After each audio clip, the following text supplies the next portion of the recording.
Good morning, Earthlings. How you doing today? Welcome to First Contact Radio. So we've entered a new month on the Gregorian calendar. Actually, no, we haven't. We've entered a new sun sign on the Gregorian calendar. The new month is coming up shortly behind that, so we'll get to that momentarily here. Let's start off with our cosmic weather today over at spaceweather.com. Our solar wind is 329.3 kilometers per second. Head on over to our planetary K index. We're at a 1. Within the next 24 hours right now, 0. Nothing in the way of coronal holes that we can see. Planetary or solar flares have dropped down. M class was about 20%. Now we're back down to 15, 10% if you're within the next 24 hours. So it's going to go back up, it looks like. And in the mid latitudes, high latitudes, not really much of anything going on. I do have this picture that came in. This is quite fascinating. The autumn lights. That's pretty darn cool. Alright, we have entered autumn. The autumn equinox was the other day. Day when the sun and the moon are equal in length for the course of the day, and everything goes now down from there in terms of the light. The light becomes less and less. The dark becomes more and more. And then once we get to Christmas time, the 21st, it's the winter equinox, and during that time, that is when it's not equinox. That's when that's the solstice, the winter solstice, and during the solstice time is when the sun returns, and that was what the Christmas holidays and celebrations like that originated from, the returning of the light. And so when you look at what Jesus is about, Jesus is a returning of the light, which is representative of what was going on that time with the planet, literally. So I said that we've moved into a new astrological sign here, a new sun sign. So we're right here today. We're at the 24th. And our sun sign up to this point had been Virgo. But now we've moved from Virgo to the next sign, which is Libra. Okay, from Virgo to Libra. Now Virgo was an earth sign, and Virgo was the hermit in the tarot cards. The hermit is the one who holds the lantern high for others to see. Well, now the progression has gone from the earth, the practicality and the work necessary to make that happen, into the next phase, into an air sign. An air sign is all about communication. In the tarot cards, air is represented by the suit of swords. If you take the word swords, S-W-O-R-D-S, and remove the first letter S, you're left with words. So the suit of air is about words, the words that we speak. It's also the actions that we take. It's about how we express, because if you think of air, air is movement. Speaking words are pushing words or activities, moving them. Doing actions is moving. So movement. Now that's what we're at right now. We're at a movement of an air and expression. So we've just came from this point where we've held our light high as the hermit, working along the path of patience and timing, and now we've arrived at the place where we are going to balance that out. We're going to use our mind and our mental capabilities to balance out our thoughts, the words that we're going to speak, because in the tarot card, the card that represents Libra is the card of justice, and the card of justice is about karmic balance. It's all about understanding that the work we put out balances out what we need to do. So it's the give and take, the flow of how things are. So that's what we're going to be learning over the course of this next phase, because the sun sign will focus and it's focused its light on that idea of expression, of balance, karmic balance. So that's what we're dealing with. We're going to progress every day. There'll be a little bit more I'll talk about with it. But that's where we're at the moment with that. Consciously, now unconsciously, because we have the sun represents our conscious mind and the moon represents our unconscious. Unconscious, we're in between signs, so it's called the void of course moon. And we're between Capricorn and Aquarius. Capricorn's an earth sign, Aquarius is an air sign. So just like where we've gone from an earth sign, Virgo, into an air sign, we've also gone the same thing here, from an earth to an air. And so we're dealing with that same type of changing of the guard underneath. Capricorn in the tarot cards is the devil, and Aquarius is the star. So it's going again from practicality, looking past illusions, into the idea of how to balance that out and express those words and actions in a way that is going to be most effective. Okay, so we're looking for balance. That's what conscious and unconscious mind is dealing with at this point in time. Now the moon is making its way up to the full moon, and full moons are a big gathering of energy. If you learn to work with the cycles of the sun and the moon, and let's just say in this case the moon, you'll find that you can get in a really good rhythm with the moon. When the moon's at a new moon, and as it's making its way up from a new moon to a full moon, use that time to work on projects where you're really working and putting out a lot of energy. When it gets to the full moon, all the way down to the new moon again, use that time where the energy is decreasing to wrap up things that you were doing. Bring them to completion. So when it gets back down to the new moon, start something new again. And if you can get into that cycle of beginning your projects with the new moon and taking them through a completion over 2 weeks from new moon to new moon, you'll find quite interesting synchronicities in your life, and a rhythm that goes, because there is wisdom in nature. Okay, now we're on a new wave spell. The wave spell that we're at here is the wave spell of the mirror. Okay, the mirror. So for 13 days, we're going to be dealing with the idea of reflection. The mirror, the keyword that goes with it is endlessness. Everything around us is endless. It's endless. So even though we see things that are appearing to have an end to them, everything's endless, because we're only seeing things from this particular band of energy. That's the third dimensional reality, or what we believe. But if we were to strip all of this away, there would be nothing but energy, and we would see the endlessness of everything. So it just depends from the perspective that we are looking at the energy, but the endlessness is the idea of this next 13 days. We're in the second day of that period of time, which coincides here with the second tone. Second position, second tone. So the second tone is called the lunar tone. The lunar tone of challenge. It's after you take the first idea of the one thing and you separate it into two. It's the lunar tone. It's the challenging tone. We have the middle right here, the kin for the day is the storm. So today would be the lunar storm. And the phrase is, I polarize in order to catalyze stabilizing energy. I seal the matrix of self-generation with the lunar tone of challenge. I am guided by the power of magic. And we zip on down here. Let's look at our Zolkin, where we're at.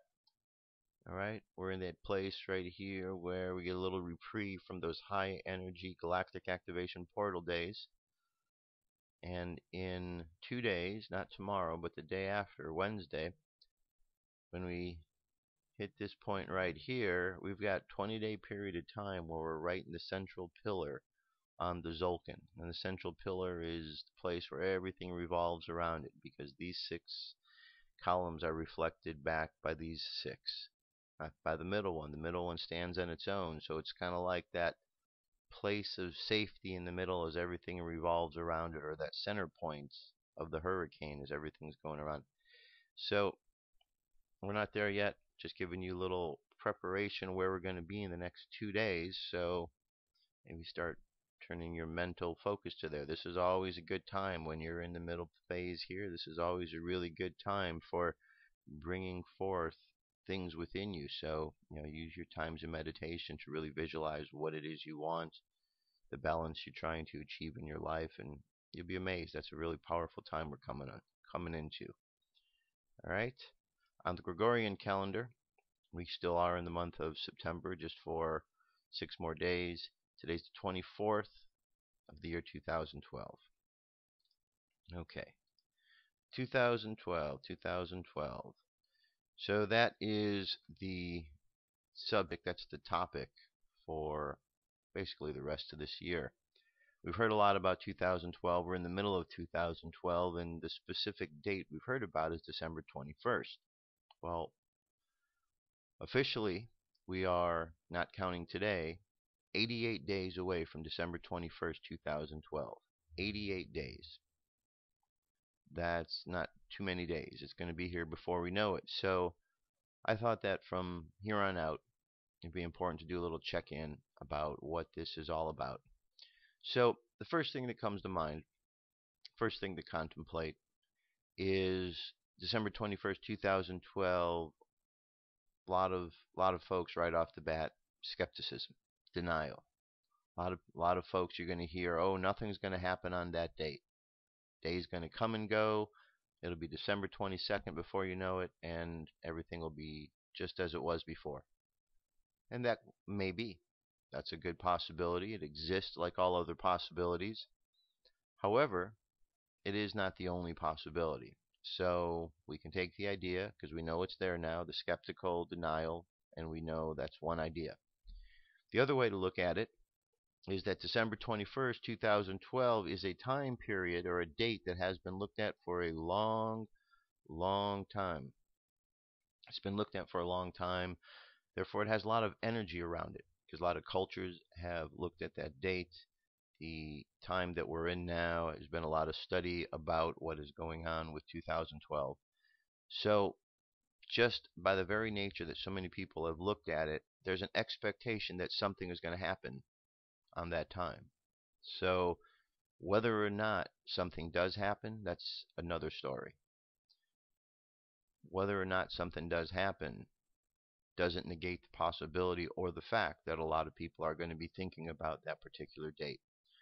So that in itself can create something. So as we're moving closer now, 88 days away from December 21st, I think it's important that we contemplate these different ideas of what is this change, because change has been discussed for a long time. So either we can take the skeptical attitude and say nothing is happening, or we could take the attitude that there's been a lot of prophecy talked about this particular date for a long period of time. The Mayans, the Aztecs have discussed it. There's been UFO references. There's been crop circle references. We can dismiss all of those as being nonsense or crazy, or we could look at it and say that somebody wants us to pay attention to this particular period of time because there's something significant about it. Now, when change comes, change happens in many ways. It happens physically, but it also happens spiritually and in other ways other than physical ways. So the changes that are taking place with this 2012 experience we're going through aren't all going to be physical changes. They're going to be changes that are going to be dealing with the very subtle bodies, energy bodies within you. So those are different than the physical changes. There's going to be changes in consciousness. There's going to be changes in the spiritual way that we look at things. Is it all going to happen directly overnight? Not necessarily. It's happening slowly because, quite frankly, if things just happened all at once, probably a lot of people would freak out. So as things are getting slowly amped up and sped up, people are getting more acclimated to the energy available. Things are changing. So those are the first things that I want to bring to your attention. Just refresh your mind. I know we've talked about them and on the show quite a bit. So start to contemplate those ideas. We're only 88 days away. 88 days away from a time that has been discussed for a long, long period of time on this planet by a lot of folks. Something about that time period is important, and it's going to come and go in 88 days. So let us learn the most that we can about what this period is so we can get the most value and the most benefit to each and every one of us. So the best way we can do that is by paying attention. All right. All that being said, let's move on to our first video for today. And certainly someone who has spent a lot of time talking about December 21st, the energy of 2012 and beyond, is Terence McKenna. So first thing up today is Terence McKenna. Here we go.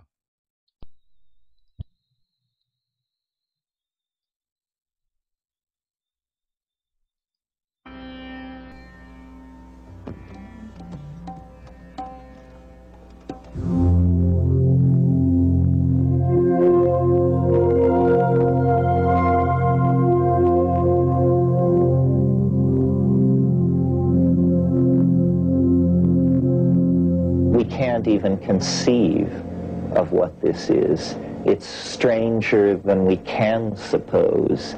And so the cultural fury that characterizes the 20th century, the tremendous upheaval and obliterating of traditional culture, the tremendous movement of information electronically around the globe, the revolutions in physics and archaeology and linguistics, all of these things are acting to complexify our world to the point where it finally, I think, must be dawning on everyone that we are moving into a completely different kind of ontos of the relationship between man and nature.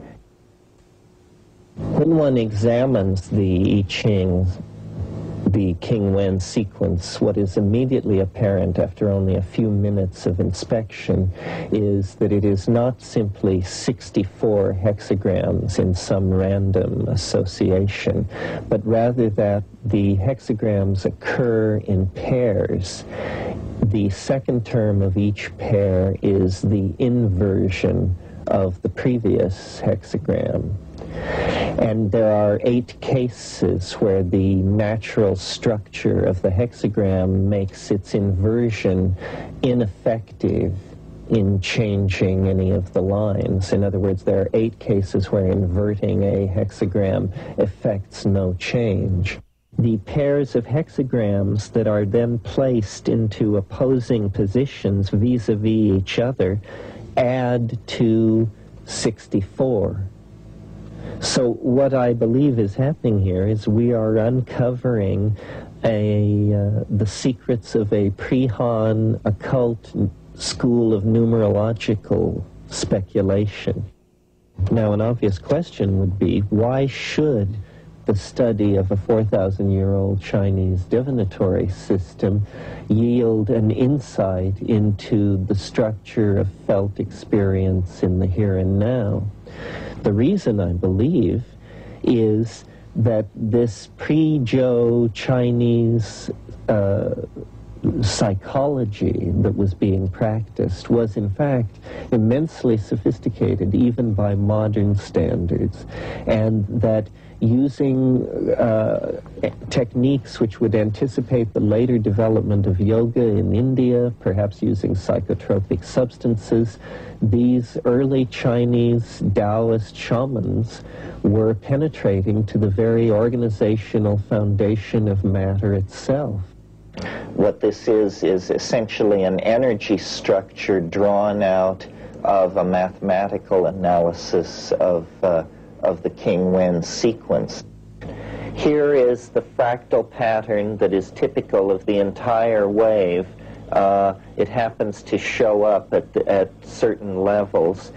And the notion is that throughout the wave, when it is moving downward, novelty, density of connection is increasing. So the general conclusion from these screens is that novelty is being increased and conserved as we move through time. Now, for instance, in this screen, which is further closure with today, we see 562 million years, virtually the entire career of higher life forms on the planet. 8,500 years on the screen. The great Proto-Egyptian civilizations, Sumer, Ur, Chaldea, are strung out like pearls along this plunge. Egypt culminates that ancient hierarchical form of dominator society. Mycenaean pirates plunder Minoan Crete at this point. Here we have the Periclean age in Athens. Here we have the Augustinian age in Rome. Down here we have the Roman collapse, and then the oscillating around a mean in a high novelty domain that has characterized time since the fall of the Roman Empire. The Dark Ages is here. The 10th century Islam is here. The Black Death, the discovery of America, the European Enlightenment, World War II. Adolf Hitler becomes Chancellor of Germany. The atom bomb is dropped on Hiroshima. The summer of love is up here. Then the Reagan era stretches down through here, and the moment that we're currently living through is right down in here. This is a span of time from 1991 to 1997.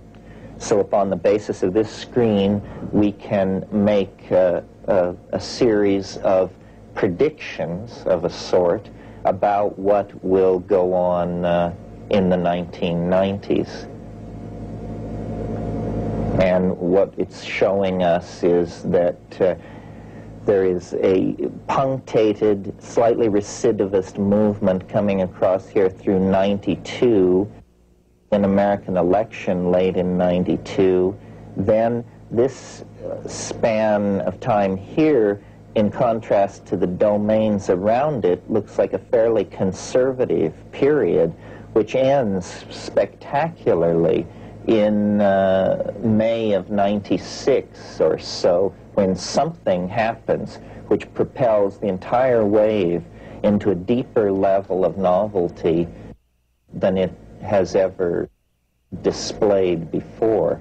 What I'm going to show you here is the final terminus of the wave in 2012. Now remember, this is the same wave we've been looking at in all our discussion before, but finally the wave not only descends deep into novelty, it descends into the maximum possible depth of novelty, which is signified by the horizontal scale of the graph.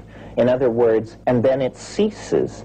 The wave is damped. If you think of the wave as an oscillation, well then this is its fixed point, and presumably its other fixed point is the birth of the universe. It's like a navigational device for a time machine that has yet to be built. When time machines are built, they will have to have something like this set in the dashboard to navigate through time, because time has many scales and many densities. So I'm confident that what we're doing here, creating models for new technologies that allow the human mind, if not eventually the human body, to explore higher dimensional space, not as an abstraction, but as the fabric of their own lives and the life of the culture and cultures in which we are all embedded.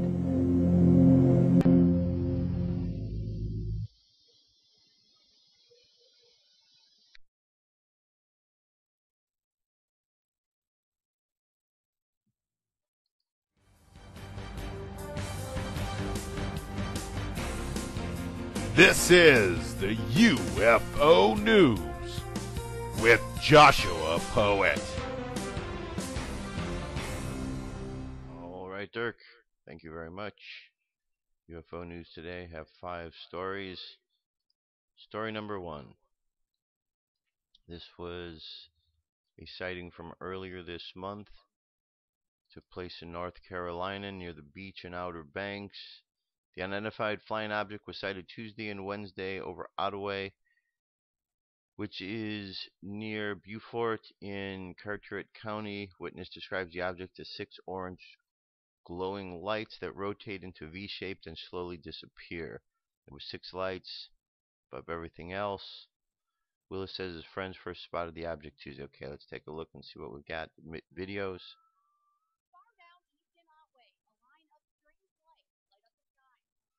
Far away to make out what they are, but Jonathan Willis says if he had to guess, he has a pretty good idea. I don't want to say aliens, but some kind of spacecraft of some sort. That's right, a UFO. Willis tells me his friend saw it Tuesday night. He went back to the same spot the next night, and sure enough, there it was again. They were in a circle, and it was like 6 continuous circles. And then it's like they just split the circle and moved in a V, and they went out one by one from the top to the middle.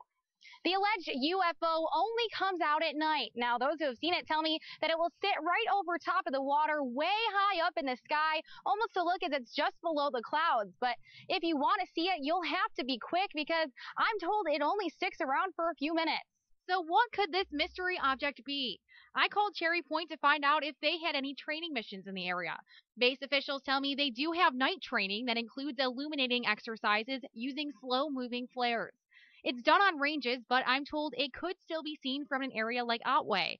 But still, Jonathan and his friend Taylor are not convinced. I feel like if aliens were coming to this planet or whatever, and they did want to, explore and see what we're doing down here, then this would be a good place to do it. Something's out there. I don't know. They'll keep checking the skies for these strange lights. In Carteret County, Christy Andrews, News Channel 12. Okay, and moving right along, our next story is in Oregon. Alright, bright light object we're looking at here. Let me go ahead and get this going. To date, perhaps, the top video capture in the archive for 2012 used 3 camcorders, an amazing close-up of the UFO. Alright, that's a good shot right there. This is almost a 7-minute long video, so the link will be available for you to check it out. But we're getting a nice, good image right there. Okay. So this is a really good shot. So the question is, what do you think about this? Alright. And that's the video available here for over Oregon. Alright, now we move over to New Mexico. This is what we're looking for. Look closely at the white orbs of light. They seem to have no definitive surface structure, but instead have electric-like static coming from around their edges. Sadly, the person stopped filming so they could get some binoculars, but the short footage of the 2 orbs helps us understand them more. I am sure that most UFOs have programs to monitor human thought, or as I call it, scanning for panic emotions. Yet, when this little girl panics next to her father, they remain instead of disappear. This is unlike most UFO orb sighting in that way. They usually move into a cloud or head for a hiding place far away when they have seen they have been detected. These are alien orbs, and they have been seen almost on a daily basis in Arizona, New Mexico area. In World War II, they called them Foo Fighters. Okay. Alright, then we got the orbs there.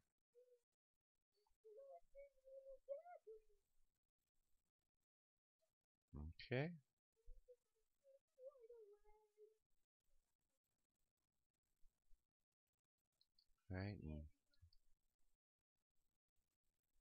Alright, when you hear the video, the little girl and they're scared.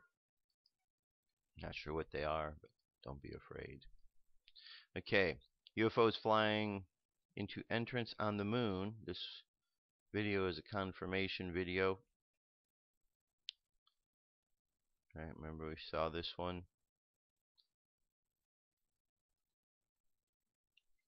I was amazed, ISCW was amazed at the earlier post we made here about a fleet of UFOs leaving the moon. So I began to wonder about it. Perhaps these UFOs are not orbiting as I assumed earlier. It seems more likely that they are on the end of an incoming space highway, and that the base entrance must be close to the location where they were last seen. Many telescopes recorded UFOs emerging around the far right corona of the moon, so I want to try Last night I went up to the roof using a Canon SX30 IS power shot, which is a great zoom, and I focused on the moon for about 10 minutes. I saw some of these UFOs appear every 20 seconds on the lower right side of the moon. They came often in groups of 2 to 3 and were 1 second apart. I should have seen them when they got to the other side, covered by shadows, but they went that far. But they never went that far. Therefore, it's safe to say they entered the moon in a location near where I saw them. All right, let's check out here. This is, you can see a close up on the moon here. There's a little object right there.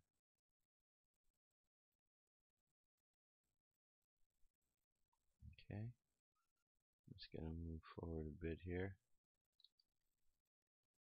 There's a couple more objects.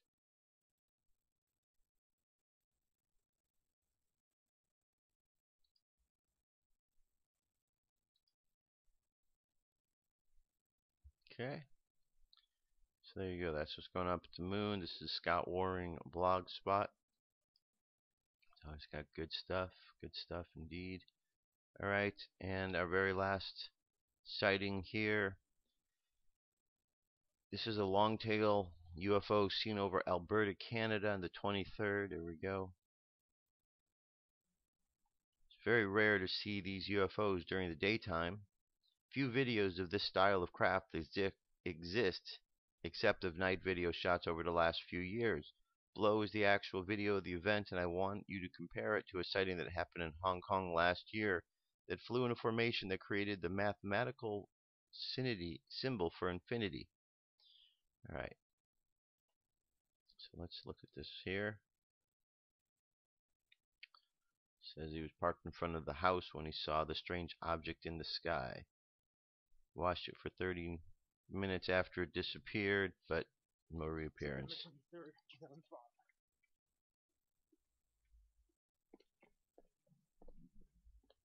Alright, well.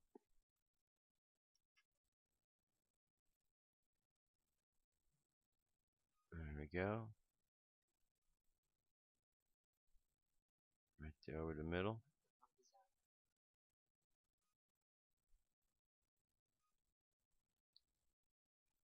Okay. There you go. So UFO over Alberta, Canada. That is our UFO news report today. So you can see they are all around. I'll be right back. What if our government was responsible for some of the greatest crimes against this nation? Would you really want to know? These are big questions, but these questions deserve answers. It's time to demand the truth. People should not be afraid of their governments. Governments should be afraid. Alright, and I'm back. That's right. People should not be afraid of their governments. Government should be afraid of its people. Yeah, not in a way that people want to go out and hurt, but with their voice. I mean, just imagine if all the people speak up for what they really want, they'd get it, right? Hey, any of you that have kids, just think about how it works with your kids. When your kid starts crying, eventually, you give your kid what he wants? Sure you do. If for nothing else, just to quiet them down.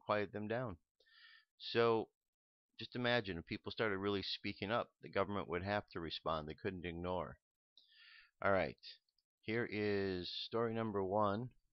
This story comes to us from World News Daily, and this is just an example of Obama and his ability to ignore others. Obama snubs world leaders, but he appears on The View. President Barack Obama in New York City to attend the United Nations General Assembly and the Clinton Global Initiative has inexplicably decided to shun most of the visiting dignitaries. No time for the Israeli Prime Minister, the Deputy Prime Minister, the Libyan President, the new French President, or Iraq's Prime Minister. But there are some people the President of the United States did make time for. Barbara Walters and Whoopi Goldberg. Walters, Goldberg, and the ladies of The View, the daytime talk show on ABC. The White House announced that Obama, First Lady Michelle will make a joint appearance on the TV Gabfest on Monday.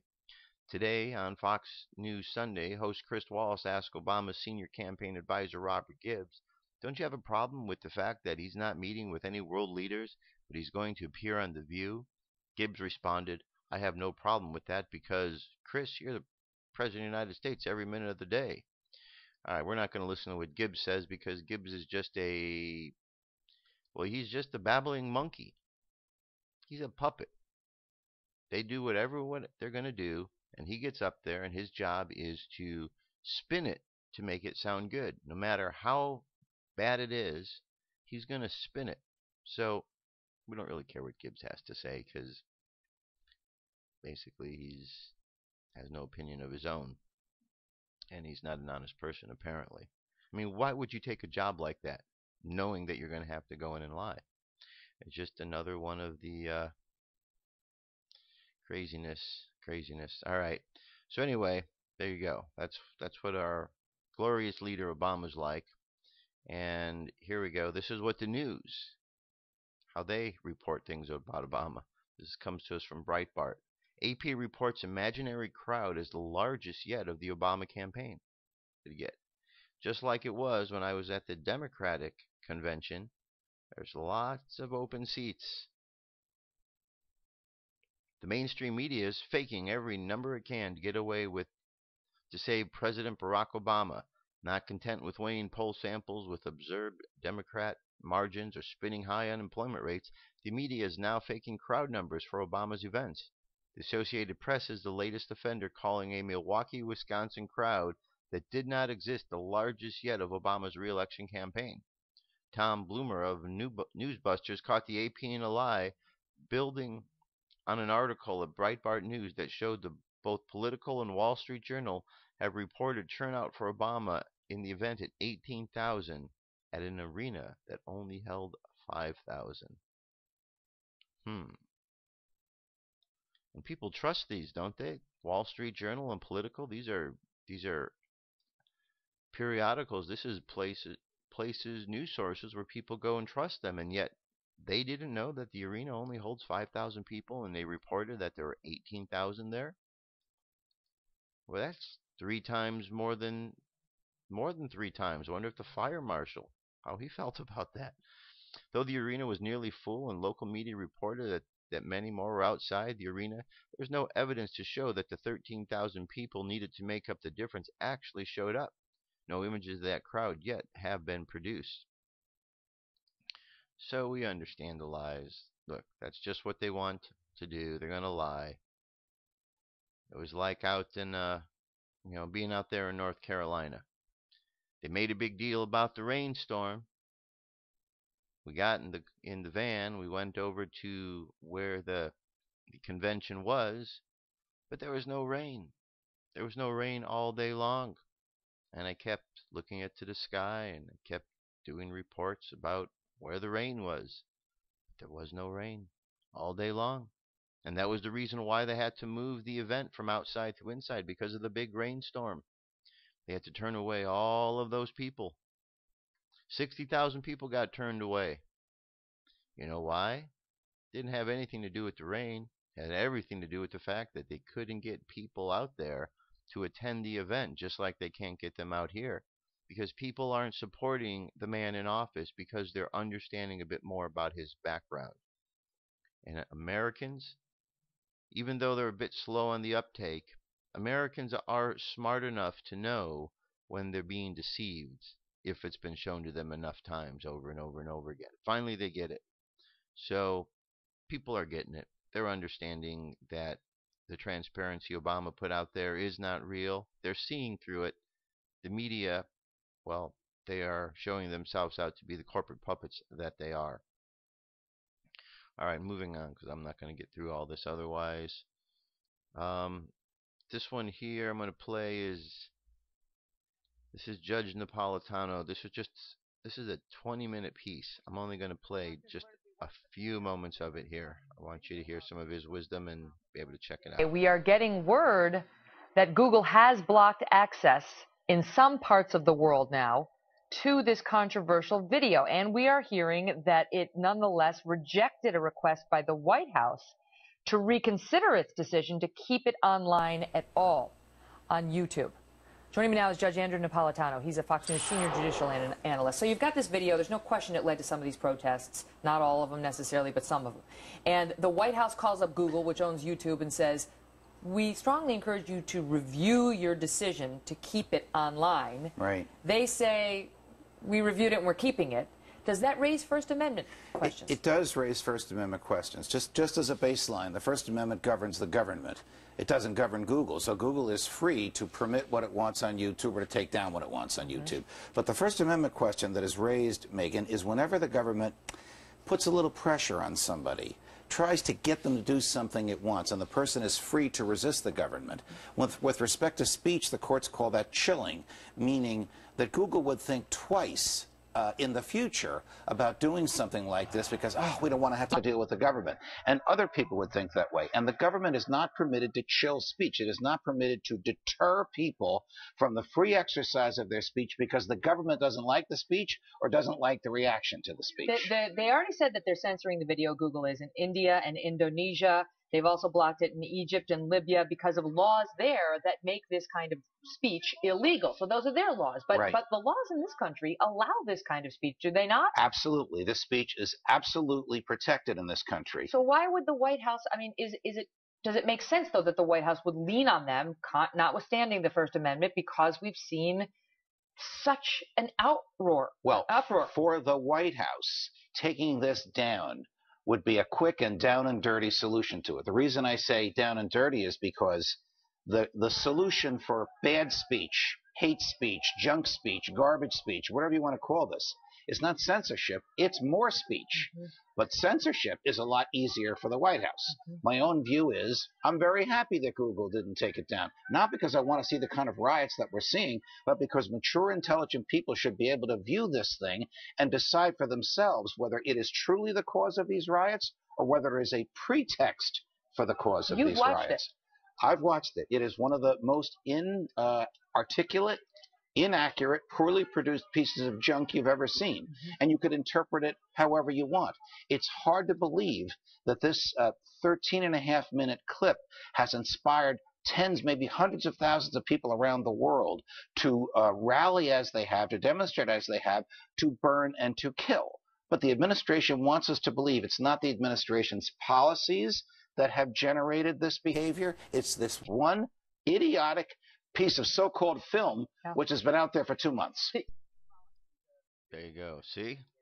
It's not all the stupid things the government does. It has nothing to do with their stupid policies. It's only about the filmmaker. I mean, if this film wasn't made, there'd be peace in the world. It's this one film. That was it. 13-minute film. See the number 13. Superstition. There we go. You know I'm joking, right? I mean, that's what they're trying to do. They're trying to deceive everybody. Oh, no, it's not the government. It's this movie. That's why they're upset. Well, they're upset because we've invaded their country. We want to invade their country. They're upset. People around the world are upset at Americans because American military goes in under the guise of an administration that gives bad orders, and then they go and they invade countries. That's why they're upset. We'd be upset here in America if other countries came in and started doing the same things that our American military does overseas. We would be highly upset by that. And our American military is not bad people. The men and women there are just following orders. And unfortunately, the orders they are getting from their higher-ups aren't orders that are ethical. Therefore, there's got problems to them. Okay, moving right along. I'm not going to have time for this piece here. I'm going to play that, save one for tomorrow. I'm going to play this piece here. We're going to jump away from politics and things of that nature into the cosmos. And this is space weather information. This was a real good piece about the cosmic rays and everything hitting us and so on and so forth. So let me play this for you. Hey folks, it's Sunday, September 23rd, about 3:35 Mountain Time, 2012. Just checking out the space weather prediction with cosmic rays, and what I'm looking at here is a chart They call it Spaceship Earth. It's a neutron monitor. As you can see, we've had a sizable cosmic ray blast again on Earth. They're neutrons. If you look at this chart over here on the right, at approximately 0400 UTC, about the time this started, because they're so big, they take up quite a bit of the graph, there is no data. This side right here, in the past, I've done videos where the cosmic rays are so big, or registers so big, they go off the charts. Well, as you can clearly see, at the same exact time these started over here, there is no data. They didn't even bother putting them on the chart, but nevertheless, that's a big neutron blast, guys. Don't know where it's coming from, you know. It is what it is, but it's pretty good size. It's even registering down here on these charts. Not over here, of course, because there's no data. So, just a heads up, guys. I don't know. We've got some activity. Just sharing. Hope you all have a great day. Alright, so there you go. A little bit more update on the cosmos. Cosmos is going to continue to do things that are a bit bizarre. How do I know? I'm a mind reader. No. How do I know? I know because this is what is happening with the planet right now. This is what prophecy has talked about. This is what the Mayan calendar has talked about. This is what researchers who have spent a great deal of time studying the Mayan calendar have talked about. This is what spiritual texts have talked about. This is what space brothers and sisters who have sent down wisdom to this planet have talked about. There is a change that is happening. Either all of them are wrong, or all of them are pointing to something very important we need to pay attention to. There is cosmic change taking place. We can see in our weather patterns. We know that people are being affected by the energy. We understand that the heat levels that people are feeling, in describing them, it's heat different than they felt before. So with all of these changes, it all goes back to learning how to deal with energy. Just like at the beginning of the show we do the cosmic weather, we want to understand what the energy is around us so that we can operate within this energy. So I've been reading. We're now into third week. Warrior of the Light. I read the prologue. I've been reading 6 passages every day. I'm going to continue on with that. There we go.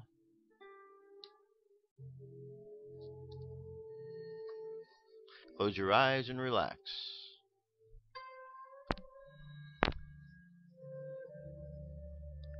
The Warrior of the Light knows that everyone is afraid of everyone else. This fear generally manifests itself in 2 ways, through aggression or submission. They are 2 facets of the same problem. That is why whenever he finds himself before someone who fills him with fear, the warrior reminds himself that the other person has the same insecurities that he has,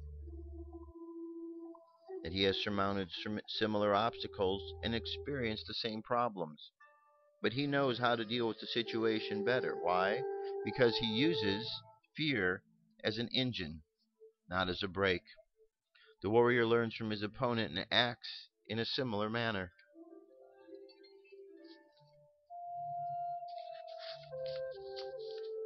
For the warrior, there is no such thing as an impossible love, for he is not intimidated by silence, indifference, or rejection. He knows that behind the mask of ice that people wear, there beats a heart of fire. This is why the warrior takes more risks than the other person.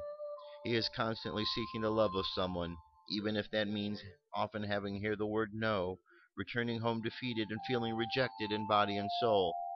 A warrior never gives in to fear when he is searching for what he needs. Without love, he is nothing.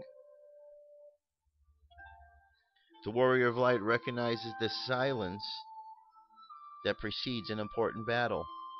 The silence says, things have stopped. Why not forget about fighting and enjoy yourself a little? At this point, inexperienced combatants lay down their arms and complain that they are bored. The warrior listens intently to that silence and understands that someone, somewhere, is happening. He knows that devastating earthquakes arrive without warning. He has walked through forests at night and knows that it is precisely when animals are silent that danger is near. While the others talk, the warrior trains himself in the use of the sword and keeps his eye on the horizon. The warrior of the light is a believer. Because he believes in miracles, miracles begin to happen. Because he is sure that his thoughts can change his life begins to change. Because he is certain that he will find love, love appears. Now and then he is disappointed. Sometimes he gets hurt. Then he hears people say, "He's so ingenious." But the warrior knows that it is worth it. For every defeat, he has 2 victories in his favor. All believers know this. The warrior of the light has learned that it is best to follow the light. He has behaved treacherously. He has lied. He has strayed from the path. He has courted darkness, and everything was fine, as if nothing had happened. Then an abyss suddenly opens up. One can take 1,000 steps in safety, but a single step too many can put an end to everything. The warrior stops before he destroys himself. When he makes that decision, he hears 4 comments. "You always do the wrong thing. You're too old to change. You're no good. You don't deserve it." He looks up at the sky and a voice says, "My dear, everyone makes mistakes. You're forgiven, but I cannot force that forgiveness upon you. It's your choice." The true warrior of light accepts that forgiveness. The warrior of the light is always trying to improve. Every blow of his sword carries with centuries of wisdom and meditation. Every blow needs to have the strength and skill of the warriors of the past, who even today continue to bless the struggle.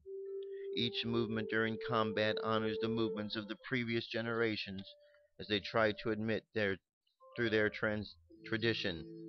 The warrior develops the beauty of his blows. Let's take a deep breath. Contemplate the words.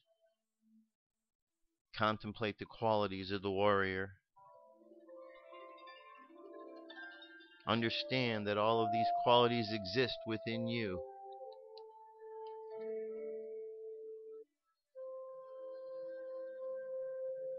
And simply by remembering, you're able to bring them forth. Imagine all of your chakras are activated from the bottom of the spine up. Red, orange, yellow, green, blue, violet, and indigo. Imagine the light coursing through your body. All the multicolored light from the chakras. And just imagine this light overflowing, spilling outward all around you, forming a protection all around you, and expanding outward to your home, to your neighborhood, city, state, country, across the sea to the other countries, and back again. Imagine each and every individual upon the planet sending this light of protection out, protecting each other, protecting the planet. And last, let's imagine sending love out to each and every one. And as we think about love, let's bring our energy and attention back to the present moment on the count of 3. 3, coming back to the present moment filled with confidence. 2, coming back to the present moment filled with faith. And 1, coming back to the present moment happy, healthy, and whole. Happy, healthy, and whole. There you have it. It's the end of our show for today. New week is upon us. Go out, kickstart it in a good way. I'll be back tomorrow with more news and information. Till then, be safe, and I'll talk to you soon. Peace. I'm out of here.